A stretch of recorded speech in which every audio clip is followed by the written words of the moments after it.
ಪಕ್ಷದ ನಾಯಕ ಸಿದ್ದರಾಮಯ್ಯ ಅವರನ್ನು ಅಪಮಾನಿಸಿದ ಕೊಡಗು ಜಿಲ್ಲೆಯ ಕಿಡಿಗೇಡಿಗಳನ್ನು ಕೂಡಲೇ ಬಂಧಿಸುವಂತೆ ಕಾನೂನು ಸುವ್ಯವಸ್ಥೆ ಕಾಪಾಡಬೇಕು ಎಂದು ಬ್ಲಾಕ್ ಕಾಂಗ್ರೆಸ್ ಅಧ್ಯಕ್ಷ ಕಿಕ್ಕೇರಿ ಸುರೇಶ್ ನೇತೃತ್ವದಲ್ಲಿ ಪ್ರತಿಭಟನೆ ನಡೆಸಲಾಯಿತು. ಕೃಷ್ಣರಾಜಪೇಟೆ ತಾಲೂಕಿನ ಕಿಕ್ಕೇರಿ ಪಟ್ಟಣದಲ್ಲಿ ಬ್ಲಾಕ್ ಕಾಂಗ್ರೆಸ್ ಅಧ್ಯಕ್ಷರಾದ ಕಿಕ್ಕೇರಿ ಸುರೇಶ್ ನೇತೃತ್ವದಲ್ಲಿ ನೂರಾರು ಕಾಂಗ್ರೆಸ್ ಕಾರ್ಯಕರ್ತರು ರಸ್ತೆಗಿಳಿದು ಮುಖ್ಯಮಂತ್ರಿ ಹಾಗೂ ಗೃಹ ಸಚಿವರ ವಿರುದ್ಧ ಧಿಕ್ಕಾರ ಘೋಷಣೆಗಳೊಂದಿಗೆ ಆಕ್ರೋಶ ವ್ಯಕ್ತಪಡಿಸಿ ಪ್ರತಿಭಟನೆ ನಡೆಸಿದರು. ಜಾತಿಗಳ ನಡುವೆ ಸಂಘರ್ಷ ತರುವ ಬಿಜೆಪಿ ಸರ್ಕಾರಕ್ಕೆ, ಸಂವಿಧಾನ ವಿರೋಧಿ ಬಿಜೆಪಿ ಸರ್ಕಾರಕ್ಕೆ, 100% ಬಿಜೆಪಿ ಸರ್ಕಾರಕ್ಕೆ, ಆಡಳಿತ ವೈಫಲ್ಯದ ಮುಖ್ಯಮಂತ್ರಿಗೆ, ಅಸಮರ್ಥ ಗೃಹ ಸಚಿವರಿಗೆ, ರಾಜ್ಯದಲ್ಲಿ ಆಡಳಿತ ಸುವ್ಯವಸ್ಥೆ ಹಾಳಾಗಿರೋ ಬಿಜೆಪಿ ಸರ್ಕಾರಕ್ಕೆ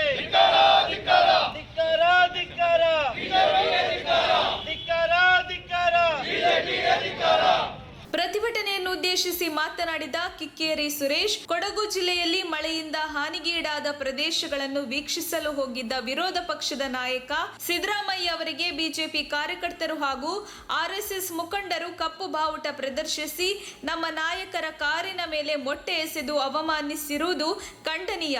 ಮಾಜಿ ಮುಖ್ಯಮಂತ್ರಿಗಳಾದ ಸಿದ್ದರಾಮಯ್ಯ ಅವರನ್ನು ಅವಮಾನಿಸಿರುವ ಕೃತ್ಯ ಜನಪ್ರತಿನಿಧಿಗಳಿಗೆ ಅವಮಾನಿಸಿದಂತಾಗಿದೆ. ಹಾಗಾಗಿ ಈ ಕೃತ್ಯವನ್ನೆಸಗಿದ ಕಿಡಿಗೇಡಿಗಳನ್ನು ಕೂಡಲೇ ಬಂಧಿಸಬೇಕು ಮತ್ತು ಕ್ಷಮೆಯಾಚಿಸಬೇಕು. ಇಲ್ಲದಿದ್ದರೆ ರಾಜ್ಯಾದ್ಯಂತ ಸಿದ್ದರಾಮಯ್ಯನವರ ಅಭಿಮಾನಿಗಳ ಬಳಗದವರು ಪ್ರತಿಭಟನೆ ಮಾಡಬೇಕಾಗುತ್ತದೆ ಎಂದು ಎಚ್ಚರಿಕೆ ನೀಡಿದರು. ನಿಮ್ಮೆಲ್ಲರ ಅಚ್ಚುಮೆಚ್ಚಿನ ನಾಯಕರಾದಂತ ಸಿದ್ದರಾಮಯ್ಯನವರು ಕೊಡಗ್ಗೆ ಪಾರ್ಟಿ ಮಾಡಕ್ ಹೋಗ್ತಿರ್ಲಿಲ್ಲ.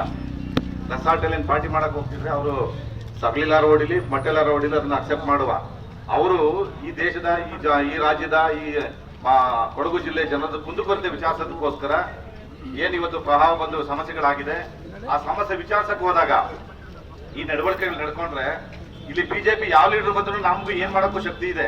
ಅವ್ರೇನಾದ್ರು ಆಧಾರ ಅನ್ಕೊಳ್ಳೋದು ಬೇಡ. ತಪ್ಪಿದ್ರೆ ಹೋರಾಟನ ಯಾವ ತರ ಮಾಡ್ಬೇಕಂದ್ರೆ ನ್ಯಾಯವಾದಂತ ಹೋರಾಟ ಮಾಡ್ಲಿ, ಆರೋಗ್ಯಕರವಾದಂತ ಹೋರಾಟಗಳು ಮಾಡ್ಲಿ. ಯಾವ ಲೀಡರ್ಗೆ ಸಗಲಿ ಹೊಡಿಯೋದು ಇನ್ನೊಂದು ಬೇರೆ ಬೇರೆ ಹೊಡಿ ಅದೆಲ್ಲ ಭಾಷೆ ಬಳಸೋದು ಬೇಡ. ಯಾಕೆಂದ್ರೆ ಬಿಜೆಪಿಯವರು ಸನಾತನ ಧರ್ಮ ಹಿಂದೂ ಧರ್ಮ ಅಂತ ಹೇಳ್ತಾರೆ. ನಾವೆಲ್ಲ ಹಿಂದೂಗಳಲ್ವಾ? ಬಿಜೆಪಿಯವರು ಮಾತ್ರ ಹಿಂದೂನ? ಸೊ ಆ ನಡವಳಿಕೆಗಳು ಬಿಡ್ಲಿ. ಯಾಕೆಂದ್ರೆ ಒಬ್ಬರು ನಾಯಕರು ಅವರು ಈ ರಾಜ್ಯದಲ್ಲಿ ಒಂದು ಮುಖ್ಯಮಂತ್ರಿ ಸ್ಥಾನದಲ್ಲಿ 5 ವರ್ಷ ಕಂಟಿನ್ಯೂ ಮಾಡಿ ಮತ್ತೆ ವಿರೋಧ ಪಕ್ಷದ ನಾಯಕರಾಗಿ ಕೆಲಸ ಮಾಡ್ತಾ ಇದ್ದಾರೆ. ಒಬ್ಬ ನಾಯಕತ್ವ ಹೆಂಗಿರ್ಬೇಕು ಅನ್ನೋದನ್ನ ಸಿದ್ದರಾಮಯ್ಯ ಅವ್ರು ನೋಡಿ ಅವ್ರು ಕಲ್ತ್ಕೋಬೇಕು. ಯಾಕೆಂದ್ರೆ ಬಂಧುಗಳೇ, ನಿಮ್ಗೆಲ್ಲ ಗೊತ್ತಿರ್ಲಿ, ಒಬ್ಬ ಮುಖ್ಯಮಂತ್ರಿಯಾಗಿ ಒಂದು ಚುನಾವಣಾ ಪ್ರಣಾಳಿಕೆ ಬಿಡುಗಡೆ ಮಾಡಿ ಅದು ಪೂರ್ಣ ಪ್ರಮಾಣದಲ್ಲಿ ಪೂರೈಸಿರೋ ಮುಖ್ಯಮಂತ್ರಿ ಏನಾದ್ರು ಒಬ್ಬರು ಮುಖ್ಯಮಂತ್ರಿ ಅಂತ ಕರ್ನಾಟಕದಲ್ಲಿ ಇದ್ರೆ ಅದು ಸಿದ್ದರಾಮಯ್ಯನವರು ಒಬ್ಬರೇನೆ. ಪ್ರತಿಭಟನೆಯಲ್ಲಿ ಜಿಲ್ಲಾ ಪಂಚಾಯಿತಿ ಮಾಜಿ ಸದಸ್ಯ ಕೋಡಿಮರನಹಳ್ಳಿ ದೇವರಾಜು, ಜಿಲ್ಲಾ ಕಾಂಗ್ರೆಸ್ ವಕ್ತಾರರಾದ ರಾಮಕೃಷ್ಣ ಗೌಡ, ತಾಲೂಕು ಪಂಚಾಯಿತಿ ಮಾಜಿ ಸದಸ್ಯ ಸನಿಂಗೇಗೌಡ, ಪಿಎಲ್ಡಿ ಬ್ಯಾಂಕ್ ಮಾಜಿ ಅಧ್ಯಕ್ಷ ಎಲ್ಪಿ ನಂಜಪ್ಪ, ಗ್ರಾಮ ಪಂಚಾಯಿತಿಯ ಅಧ್ಯಕ್ಷ ರಘು, ಸದಸ್ಯರಾದ ಶ್ರೀಧರ, ಕೃಷಿ ಪತ್ತಿನ ಸಂಘದ ನಿರ್ದೇಶಕ ತಾರನಾಥ್, ಮುಖಂಡರಾದ ಸೊಳ್ಳೆಪುರ ಜಯರಾಮು, ಸಾಸಲು ಈರಪ್ಪ, ಜಾನೇಗೌಡ, ಸಾಯಿ ಸುಮಿತ್, ಮಂದಾಕಿಣಿ ಚೇತನ್ ಸೇರಿದಂತೆ ನೂರಾರು ಕಾಂಗ್ರೆಸ್ ಕಾರ್ಯಕರ್ತರು ಭಾಗವಹಿಸಿದ್ರು. ವರದಿ ಮಂಡ್ಯ ಶ್ರೀನಿವಾಸ್.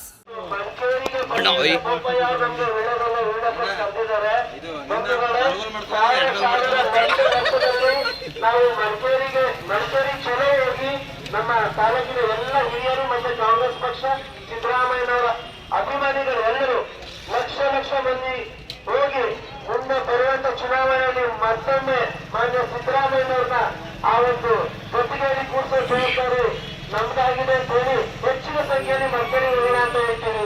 ಬಂಧುಗಳೇ,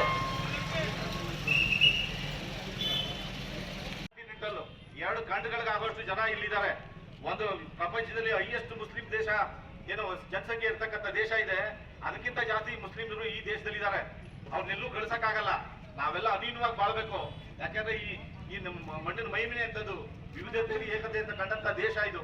ಈ ದೇಶದಲ್ಲಿ ಒಳ್ಳೆ ಭಾವನೆಗಳು ಬೆಳೆಸ್ಕೊಳ್ಳೋದು ಮಾಡಿ, ದೇಶದ ಅಭಿವೃದ್ಧಿ ಮಾಡಿ, ಒಬ್ಬ ರೈತ ಅಭಿವೃದ್ಧಿ ಆದ್ರೆ, ಒಬ್ಬ ಸಣ್ಣ ಪುಟ್ಟ ಒಬ್ಬ ಬಿಸ್ನೆಸ್ ಮಾಡೋನು ಇಂಪ್ರೂವ್ ಆದ್ರೆ ನಮ್ಮ ದೇಶ ಇಂಪ್ರೂವ್ ಆಗ್ತದೆ. ಯಾರೋ ಒಬ್ಬ ಮಾರ್ವಾಡಿ, ಯಾರೋ ಒಬ್ಬ ಸಾವಿರಾರು ಕೋಟಿ ಲಕ್ಷಾಂತರ ಕೋಟಿ ಇಟ್ಕೊಂಡು ಇಂಪ್ರೂವ್ ಆದ್ರೆ ಈ ದೇಶ ಇಂಪ್ರೂವ್ ಆಗಲ್ಲ. ಕಾರ್ಪೊರೇಟ್ ಸಾಲ ಮನ್ನಾ ಮಾಡ್ತೀರಾ, ರೈತ ಸಾಲ ಮನ್ನಾ ಮಾಡಕ್ ದುಡ್ಡಿಲ್ಲ ಅಂತ ಹೇಳ್ತೀರಾ. ಇದೆಲ್ಲ ನಡವಳಿಕೆ. ನಿಮ್ಗೆ ಏನಾಗಿದೆ ಅಂದ್ರೆ ಸಿದ್ದರಾಮಯ್ಯನವ್ರದ್ದು ಅಮೃತ ಮಹೋತ್ಸವ ಕಾರ್ಯಕ್ರಮ ನಡೀತು. ಆ ಕಾರ್ಯಕ್ರಮನ ಸಹಿಸ್ಕೊಳಕ್ ಆಗ್ತಾ ಇಲ್ಲ ನಿಮ್ಗೆ. ಅದಕ್ಕೆ ನೀವು ಇವೆಲ್ಲ ಮಾಡ್ತಾ ಇದ್ದೀರಾ. ಪಾದಯಾತ್ರೆ ಮಾಡಿದ್ರು, ಆ ಕಾರ್ಯಕ್ರಮನೂ ಸಹಿಸ್ಕೊಳಕ್ ಆಗ್ತಾ ಇಲ್ಲ. ಕಾಂಗ್ರೆಸ್ ಹವಾ ಜಾಸ್ತಿ ಅಂತ ಹೇಳ್ಬಿಟ್ಟು ಇದನ್ನ ಇವೆಲ್ಲ ಸಣ್ಣ ಪುಟ್ಟ ಗೊಂದಲಗಳು ಅಶುಮಗದಲ್ಲಿ ಮಾಡೋದು ಇವೆಲ್ಲ ನೆರವೇರಿಕೆಗಳಲ್ಲ. ಯಾಕಂದ್ರೆ ನಾವೆಲ್ಲ ಒಟ್ಟಿಗೆ ಹೋಗ್ಬೇಕು. ಯಾರನ್ನು ಎಲ್ಲೂ ಕಳ್ಸೋಕ್ ಆಗಲ್ಲ. ಏನು ಒಂದು 50 ಜನ ಇದಾರೆ ಯಾವ್ದೋ ತಗೊಂಡು ಎಲ್ಲೋ ಬಿಟ್ಟು ಬರೋದಕ್ಕೆ. ಎಲ್ಲಾ ಕ್ರಿಶ್ಚಿಯನ್ನರು ಕೋಟ್ಯಾಂತರ ಜನ ಇದ್ದಾರೆ, ಮುಸ್ಲಿಮರು ಕೋಟ್ಯಾಂತರ ಜನ ಇದ್ದಾರೆ, ಹಿಂದೂಗಳು ಕೋಟ್ಯಾಂತರ ಜನ ಇದ್ದಾರೆ. ನಾವೆಲ್ಲರೂ ಒಟ್ಟಿಗೆನೆ ಬದುಕಬೇಕು. ಇದರಲ್ಲಿ ಯಾವುದೇ ಬೇರೆ ತಪ್ಪು ಯಾವನೇ ಮಾಡಿರ್ಲಿ, ಹಿಂದೂ ಮಾಡಿರ್ಲಿ, ಮುಸ್ಲಿಂ ಮಾಡಿರ್ಲಿ, ಕ್ರಿಶ್ಚಿಯನ್ ಮಾಡಿರ್ಲಿ, ಖಂಡಿಸಿ ಅವ್ರು ಯಾರು ಪನಿಷ್ಮೆಂಟ್ ಆಗ್ಲಿ.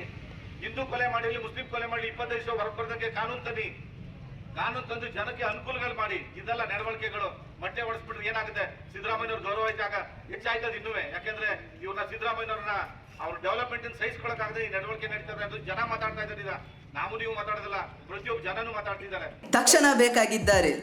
ತುಮಕೂರಿನ ಹೆಸರಾಂತ ಕಂಪನಿಯಲ್ಲಿ ಗುತ್ತಿಗೆ ಕಾರ್ಮಿಕರಾಗಿ ಕೆಲಸ ಮಾಡಲು ಯುವಕರು ಮತ್ತು ಯುವತಿಯರು ಬೇಕಾಗಿದ್ದಾರೆ. ಲೋಡಿಂಗ್ ಮತ್ತು ಅನ್ಲೋಡಿಂಗ್ ಕೆಲಸ ಮಾಡುವವರು ಬೇಕಾಗಿದ್ದಾರೆ. ವಿದ್ಯಾರ್ಥಿ SSLC, PUC, BSc pass file. ನೇರ ಸಂದರ್ಶನ ಇರುತ್ತದೆ. ESI ಮತ್ತು PF ಸೌಲಭ್ಯ ಇರುತ್ತದೆ. ಆಸಕ್ತರು ಕೂಡಲೇ ಸಂಪರ್ಕಿಸಿ. Naveen GL, phone number 9743103968.